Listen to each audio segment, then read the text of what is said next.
Réalisée en novembre 1973, la zaïrianisation a constitué l'un des événements les plus importants de la politique menée par les régimes mobutistes, à savoir la nationalisation progressive de biens commerciaux et de propriétés foncières qui appartenaient à des ressortissants ou groupes financiers étrangers. En fait, il s'agissait de la procédure d'expropriation. Dans les années qui suivent la prise du pouvoir par le général Mobutu Sese Seko, ces derniers entament à partir de 1972 une campagne d'authenticité afin de maintenir sa popularité. Le pays est renommé République du Zaïre le 27 octobre 1971 et portera ce nom jusqu'en 1997. Les noms de personnes sont africanisés. Le général Mobutu prend le nom de Mobutu Sese Seko et oblige tous ses concitoyens à supprimer le prénom à connotation occidentale et à rajouter un post-nom. La Bas-Coste est promulguée, interdisant le port de costumes occidentaux et de nombreuses villes se sont rebaptisées.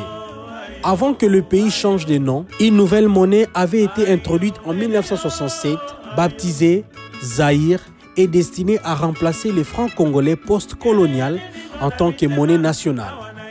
10 Likuta valait 1 Zaïre. Le Likuta était lui-même divisé en 100 sengi. Cette subdivision était cependant de peu de valeur, la plus petite pièce ayant eu une valeur de 10 sengi. En définitive, il n'était pas rare de voir exprimer les valeurs monétaires avec 3 zéros après la décimale, même après les importantes dévaluations intervenues plus tard. Le Parlement bicaméral fut remplacé par une assemblée unique dénommée Assemblée nationale.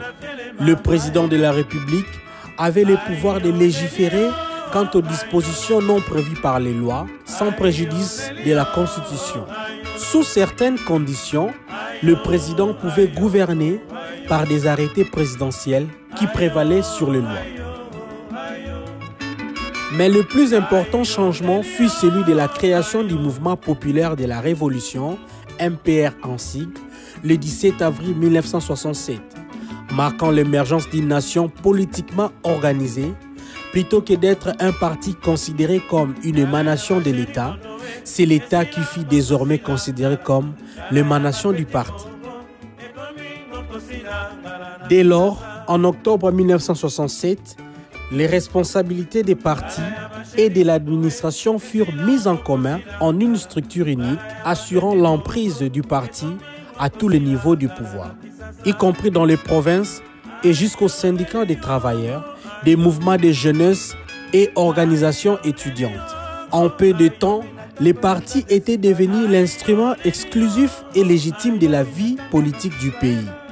Comme le déclara l'un de ses dirigeants, le MPR doit être considéré comme une église et son fondateur, le Messie.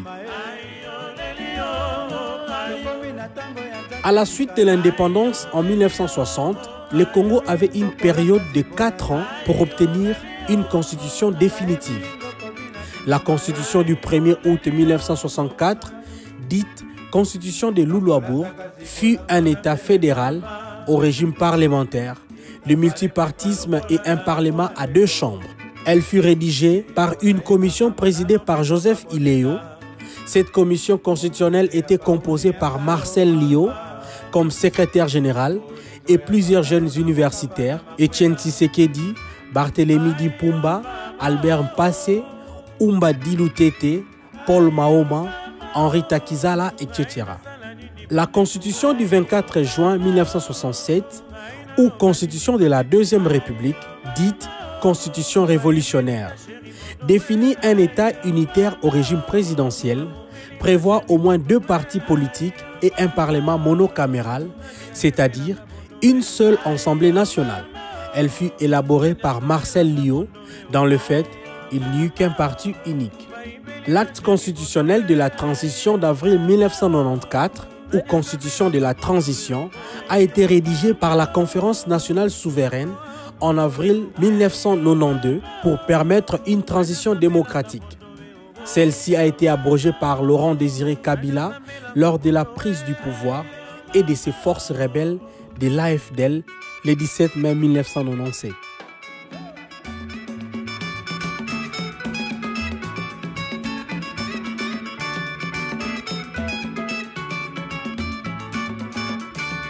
Le projet de constitution de mai 2005 de la République doit être accepté par le peuple congolais par référendum le 18 décembre 2005 avant que les institutions qui y sont définies soient installées.